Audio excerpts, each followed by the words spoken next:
welcome to I Helped Make That. Today, we have a very special guest as we have Niketa Calame Harris. Am I pronouncing that right? Niketa. Nikita. Thank you. Anyway, today you may know Nikita as the voice of Yun Nala in The Lion King, the original, of course.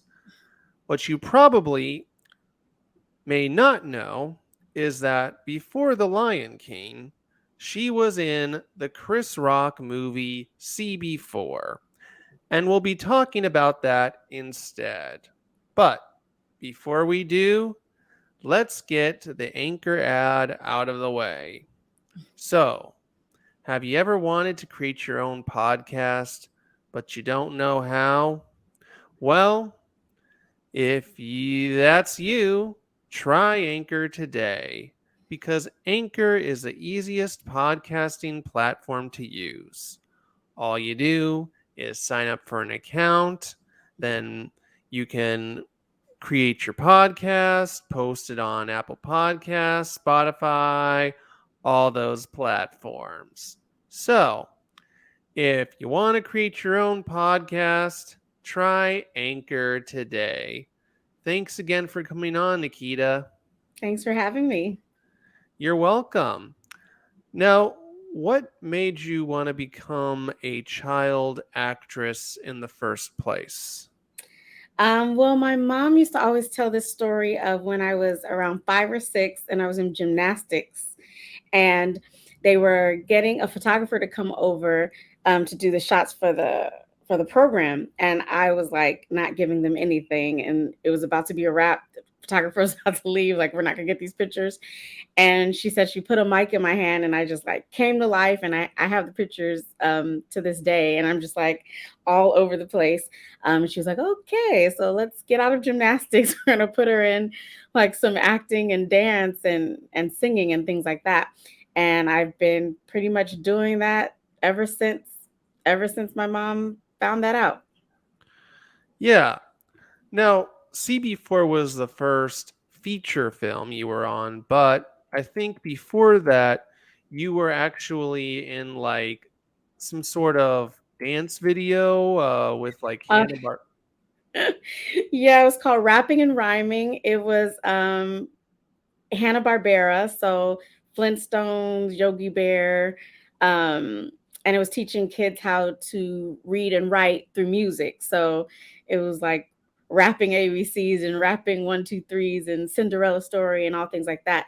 And that actually got me my a few points before CB4 got me my SAG card, but that was the one before that got me my some union points.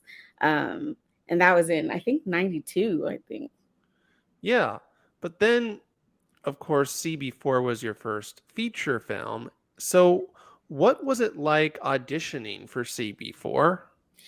Well, actually, I auditioned for a different character. So his friend who was at like the big fat meaty meat burger or whatever, and he had like 5 or 6 or 7 sisters. I auditioned for that family, for one of the sisters. It was like a one-liner.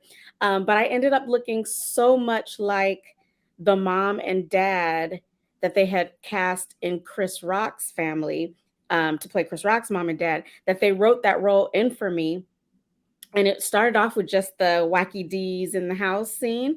But then they liked me and wrote in some lines. And so then I got in a second scene, like a family reunion type scene, um, where I'm like reading a book, and the grandma says, "Shut up! You think you can read because you think you're smart because you can read."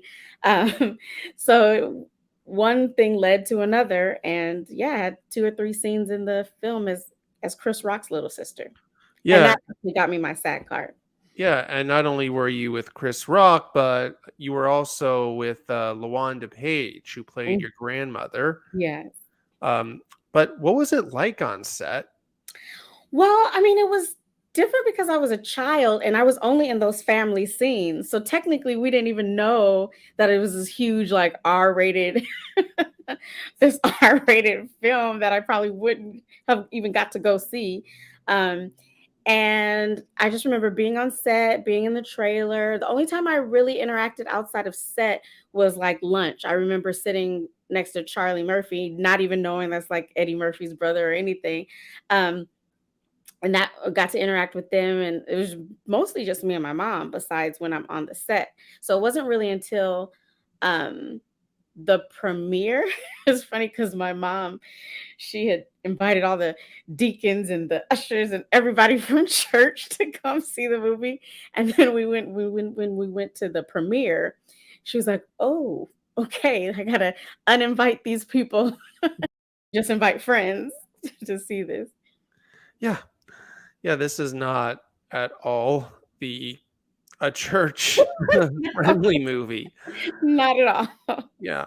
But even that being said, even before you really knew what it was, like when you had gotten booked before being on set, what was it just like being your first movie? Like you still knew it was going to be like a feature film. So like Right. what was that like? Well, because I had done some TV beforehand, some commercials, the Hanna-Barbera, I knew the like set environment. So I was very much a working child actor.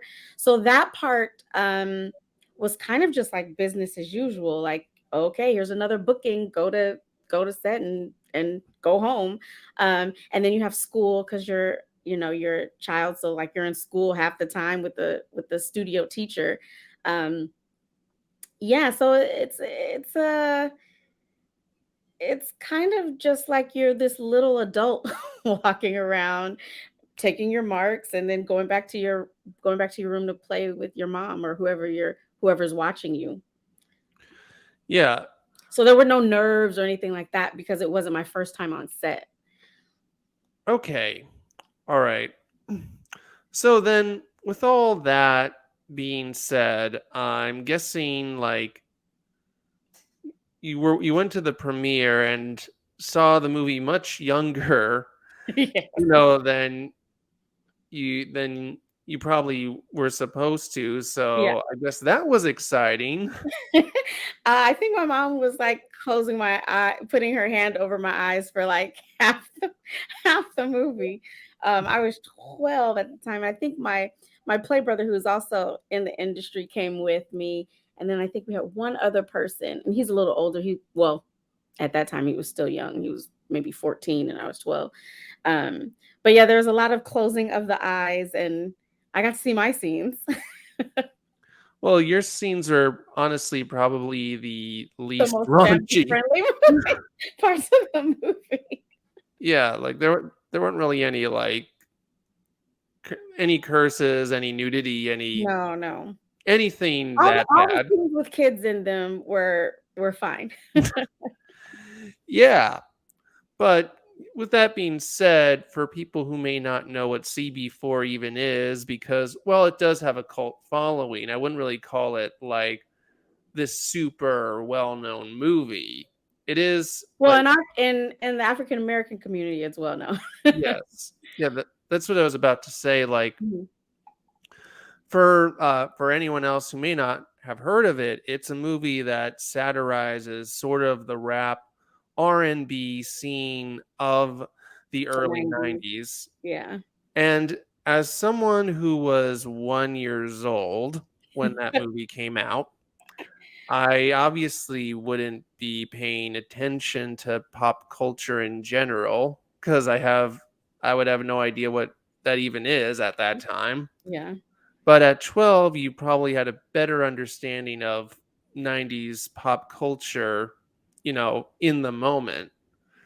So, just out of curiosity, as someone who probably has a fresher memory of the things it satirizes, how well do you think it satirized its subjects? Well, it's interesting because in the 90s, I was also in a dance troupe, like competing and all that. So hip hop, R&B, jazz, ballet, like all that was in my world. And I don't know how the generations the mark offs are, but I'm like one foot in Generation X and then one foot in millennial. I'm like an old millennial. So I do know life before computers. And I do know, life before cell phones and all that. And we still had, oh gosh, like printers that came out and it was really loud and there were like perforated lines on the side and all that kind of stuff. Um, so it was not as numbing or addictive as it is today.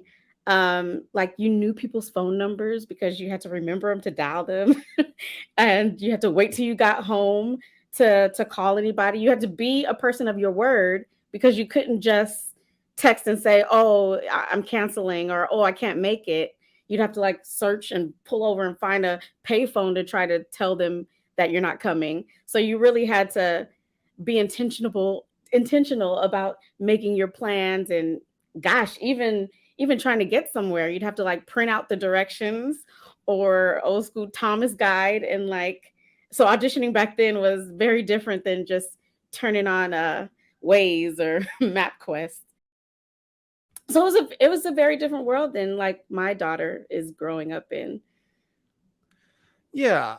Yeah, no, I remember like oh, I still remember how different like the late 90s, early Mhm. thousands was Yeah, yeah. compared to nowadays. I remember a world even before MySpace. You Yeah, know, yeah, MySpace.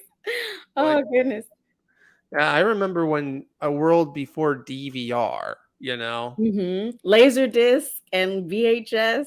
Yeah, I remember when VHS was still a thing. I do unfortunately I do remember I can't say I remember the beginning of the DVD, but I do remember, VHS still being like Mhm. a thing.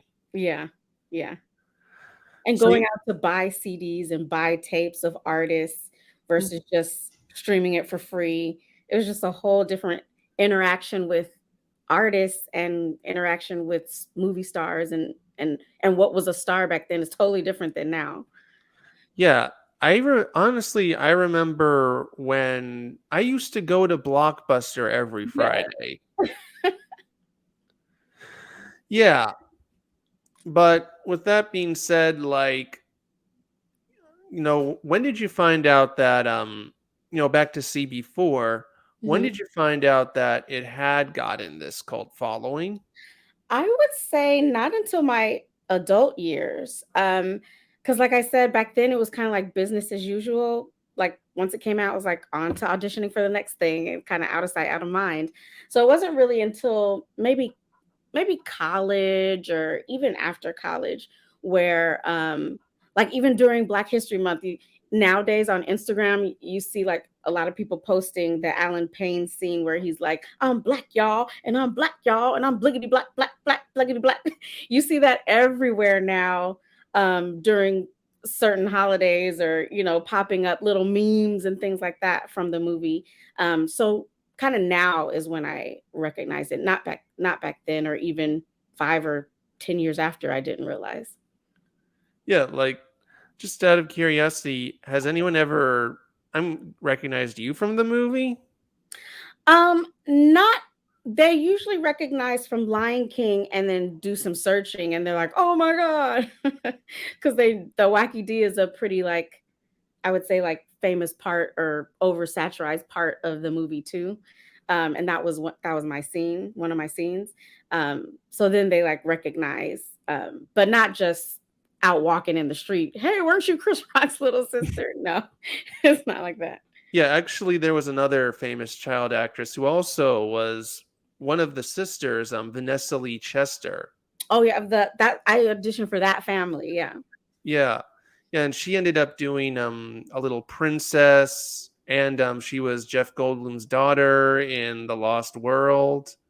So yeah, two famous child actors ended up having small roles in this movie. Hmm. So now with all that being said, like, have you tried rewatching the movie as an adult?